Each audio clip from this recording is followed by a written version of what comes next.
चक्रवर्ती सम्राट अशोक की, चक्रवर्ती सम्राट अशोक की। सर्वप्रथम भगवान बुद्ध के चरणों में नमन करते हुए मैं डॉक्टर प्रियंका मौर्य, जो कि पेशे से मैं चिकित्सक हूं, उत्तर प्रदेश राज्य महिला आयोग की सदस्य हूं और आप सभी की बहन हूं, बेटी हूं। सूरत में आई हूं और मौर्य समाज के द्वारा सूरत में इतना सुंदर कार्यक्रम आयोजित किया गया, इसके लिए सर्वप्रथम आप सभी लोग खुद के लिए एक ताली बजाइए। और ये ताली इधर से जोरदार होनी चाहिए क्योंकि मेरी महिला वाली टीम इधर बैठी हुई है। आप सभी से मिलकर आज मुझे इतनी खुशी हुई, इतनी प्रसन्नता हुई। सूरत में जिस तरीके से पूरा मौर्य समाज एकत्रित होकर के आज रैली निकली और उस रैली का जो बेस था वो था पूरे मौर्य समाज का एकता का संदेश देना, बहुत सारा स्नेह और आशीर्वाद। मैं यहाँ पे जब आ रही थी तो हम सुबह उठ गए थे 3 बजे से, और क्योंकि रास्ता बहुत लंबा था तो थोड़ा परेशान भी हो रही थी। लेकिन जब यहाँ पे मैं आई और मैंने ऊर्जा देखी आप लोगों की, तो इतनी मुझे प्रसन्नता हुई कि हमारा इतना बड़ा परिवार है सूरत में, वो आज पता चला जब ये मौर्य समाज का यहाँ पे सम्मेलन हुआ। तो ये हम सभी के लिए बहुत ही गर्व का विषय है कि आज इतना बड़ा परिवार हमारे सामने एकत्रित होके खड़ा है। और हम सबकी अगर बहुत बड़ी कोई कमजोरी है तो वो यही है कि हम एकत्रित नहीं हो पाते। छोटे छोटे पॉइंट्स में अपनी 3-4 बातें बस आप लोगों के सामने रखूंगी कि हम सब, हमारा समाज, ऐसा समाज जो विश्व विजेता सम्राट अशोक द्वारा रचित है, हमारा ऐसा इतिहास है, गौरवशाली इतिहास है। आज कहीं ना कहीं हमारी इमेज, हमारा इतिहास डाउन होते जा रहा है। तो उसका कारण क्या है? हम एकत्रित नहीं हो रहे हैं। तो हमें सबसे पहले एकजुट होकर के अपने लक्ष्य की प्राप्ति करनी है। लक्ष्य कैसे बनाना है ये भी आप सभी को बता दूं। हमारा जो लक्ष्य है वो कुर्सी होनी चाहिए, इसका भी आप ध्यान रखें, राजनीतिक कुर्सी। और जो लोग मेहनत कर रहे हैं राजनीति में, उनको उनका हाथ पकड़ करके आगे बढ़ाना है, उनकी टांग नहीं खींचनी है। इस चीज का ध्यान रखें। जितने लोग आपके समाज में आगे बढ़ रहे हैं, राजनीति कर रहे हैं, समाज सेवा कर रहे हैं, उनका हाथ पकड़ करके उनको आगे बढ़ाइए, उनको ऐसी गद्दी पे बिठाइए कि वो आपके हित में, आपके लिए, समाज के लिए फैसला कर सके, ताकि हमारा सम्मान जो पहले था, हमारा जो गर्व पहले था, वो आज भी बना रहे। सहमत हैं आप सब मेरी बातों से? तो हाथ उठा करके एक बार अपना आशीर्वाद इस बेटी को जरूर दीजिए। हम लोग अगर आज पीछे हैं तो हमारी बहुत बड़ी कमजोरी है कि हम राजनीति में आगे नहीं बढ़ पा रहे हैं, और वो तब होगा जब हम एकत्रित होंगे। महिलाएं, क्योंकि यहाँ पे आधी आबादी हमारी बैठी हुई है, महिला शक्ति स्वरूपा हैं।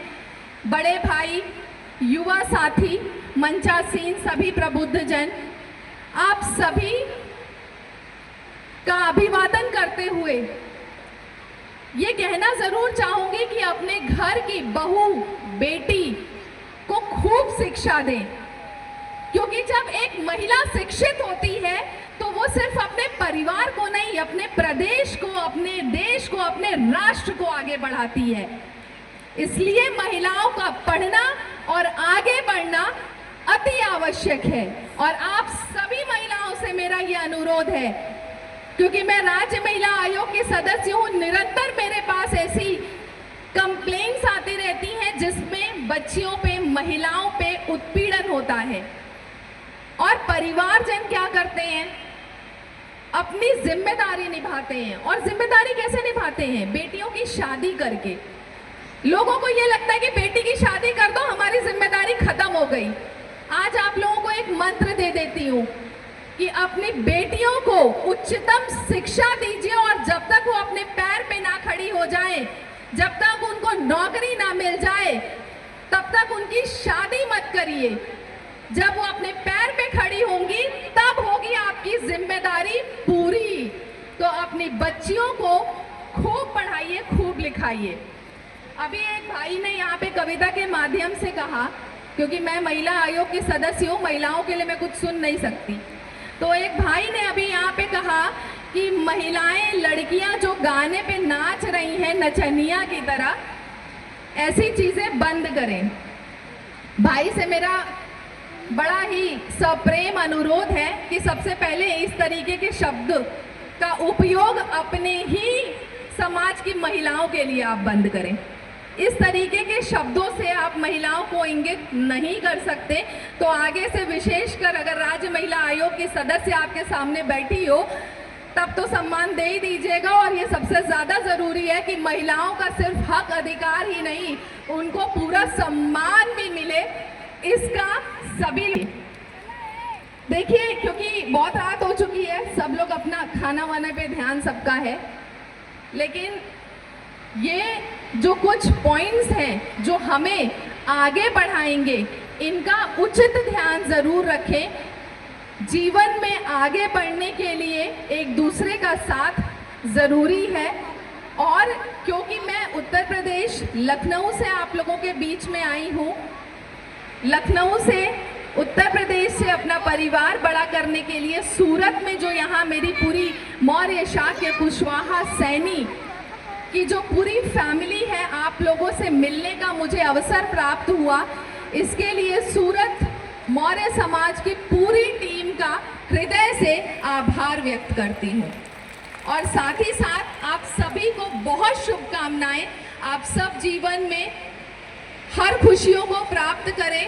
और जैसा हमारा इतिहास रहा है, सम्राट अशोक एक ऐसे विश्व विजेता जिन्होंने विश्व को जीता, लेकिन कलिंग का जब युद्ध हुआ उसके बाद उनका हृदय परिवर्तित हो गया और वो अहिंसा, सत्य और बौद्ध धर्म उन्होंने अपनाया। इसलिए बुद्धि का उपयोग करते हुए, एकत्रित होकर के, हम सब एकजुट होकर के आगे बढ़ें। इसी शुभकामनाओं के साथ पूरे सूरत वासियों को सम्राट अशोक जयंती की बहुत शुभकामनाएं। बहुत धन्यवाद। भारत माता की, भारत माता की।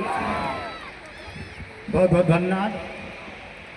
हमारे बीच के लखनऊ सेक्रेटरिएट में समीक्षा अधिकारी हैं अजय कुमार मौर्य जी, जो स्वामी प्रसाद मौर्य जी के भतीजे हैं। मैं उन्हें आमंत्रित करता हूं कि आज के इस गरिमामय आयोजन में आप भी अपने संदेश दें और बधाई। बहुत बहुत धन्यवाद संचालक महोदय। आज सम्राट अशोक महान की जयंती पर सूरत में इस भव्य आयोजन पर मैं मौर्य समाज सूरत को बहुत बहुत बधाई देता हूं, शुभकामनाएं देता हूं। मंच पर उपस्थित श्री नागमणि कुशवाहा जी, बड़ी बहन डॉक्टर प्रियंका मौर्य जी सहित आयोजक टीम, संचालक महोदय अशोक मौर्य जी, जैसा कि हम लोग जानते हैं सम्राट अशोक का शासन अफगानिस्तान से लेकर पाकिस्तान, उस समय 36 देशों तक अब तो उसका इससे भारत का 3 गुना ज्यादा बड़ा देश था सम्राट अशोक के शासन में। सिर्फ 2 ही शासक के बाद महान शब्द जुड़ा, एक सम्राट अशोक महान, दूसरा अकबर। सोचिए हमारे पूर्वज कितनी दूरदर्शी सोच रही होगी, कितनी दूरदर्शी सोच रही होगी कि जिस भारत को विश्व गुरु बनाने के लिए देश प्रयत्न कर रहा है, हमारे पूर्वज विश्व गुरु बना के रखा था इस देश को। मैं चाहूंगा कि आप सब उनके विचारों पर चलते हुए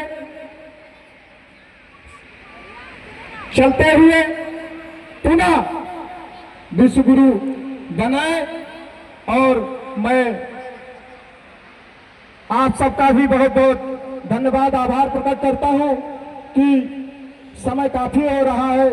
अभी हमारे मुख्य अतिथि श्री नागमणि कुशवाहा जी को, जो पूर्व सांसद बिहार हैं, जो 4 सदनों के सदस्य रह चुके हैं, पूर्व कैबिनेट मंत्री भी पूर्व मंत्री भी भारत सरकार में रहे हैं, उनका भी वक्तव्य हमको सुनना है। इसीलिए मैं अपनी वाणी को विराम देता हूं। जय हिंद, जय भारत, जय अशोक। जी बहुत बहुत धन्यवाद। हमारे बीच एडवोकेट अरुण जोगड़िया जी हमारे अतिथि के रूप में मौजूद हैं। मैं उन्हें भी आज सम्राट अशोक जयंती के अवसर पर संक्षिप्त शब्दों में कुछ संदेश देने के लिए आमंत्रित करता हूं। माननीय एडवोकेट अरुण जोगड़िया। हेलो। भारत में जन्मे तमाम समतावादी, मानवतावादी, न्यायप्रिय महापुरुषों, माताएं, वीरांगना, संतों और गुरुओं को मैं इस क्रांतिकारी भूमि से नमन वंदन करता हूं। और ये जो मजमा मेरे सामने हिम्मत और हौसले के साथ बैठा है, मैं उन्हें वंदन करना चाहता हूं। साथियों, सम्राट अशोक की आज जन्म जयंती है। इस जन्म जयंती के अवसर पर आप सभी को ढेर सारी शुभकामनाएं। किसान आंदोलन के वक्त जब जेल जाना हुआ तब मेरे एक साथी ने मुझे कहा था, हम जब जेल में बैठे थे तब एक साथी ने मुझे कहा था, क्या लगता है 15 साल जिंदगी के लगा दिए हैं, क्या लगता है आपकी सफलता की आप लिमिटेशन क्या रखते हैं कि ये 15 साल लगाने के बाद कुछ होना चाहिए। तो मैं उस समय उस साथी को कहता था, जिस दिन ओबीसी के लोग 500 की तादाद में सूरत में जमा हो गए, हम समझ लेंगे कि जिंदगी के जो 15 साल लगाए, 6 बार जेल में गए, वो सफल हुआ। आज आप लोगों ने यहाँ पर जो लोगों को इकट्ठा किया, मेरे ओबीसी के भाई और बहन यहाँ पर इकट्ठा हुए, हमें लगता है कि 15 साल जो जिंदगी के लगाए वो सफल हुए। आने वाले 15 साल और लगाने चाहिए। साथियों, आज सम्राट अशोक हमारे बीच में नहीं है। भारत के 28 राज्य घूमने के बाद कुछ अनुभव हमारे बीच में है। हमारे महापुरुष आज हमारे बीच में नहीं है। तो अब जब हमारे महापुरुष हमारे बीच में नहीं है तो हम क्या आचार और विचार ले? तो हमें ये आचार और विचार हमारे महापुरुष से कहां से मिलेंगे? तो हमारे महापुरुष ने जो इस आचार विचार के साथ, जिस कार्य पद्धति के साथ काम किया, वही हमें दिशा दिखाते हैं। सम्राट अशोक के समय कागज की शोध नहीं हुई थी, इसीलिए उन्होंने पत्थर पर अपना इतिहास लिखा। 2700-2800 साल तक ये पत्थरों को तोड़ने का काम हुआ, बावजूद हमारे सामने हमारा इतिहास आया और आज हमारा इतिहास हमारे सामने है। साथियों, शिलालेखों पर लिखा हुआ इतिहास हमारे सामने है, हम देख सकते हैं लेकिन पढ़ नहीं पा रहे। साथियों, मैं एडवोकेट हूं, मैं वर्तमान की स्थिति में आपको समझाना चाहता हूं। एक और शिलालेख हमारे पास है, एक और शिलालेख हमारे पास है जिसे हम पढ़ सकते हैं लेकिन हम देख नहीं रहे हैं।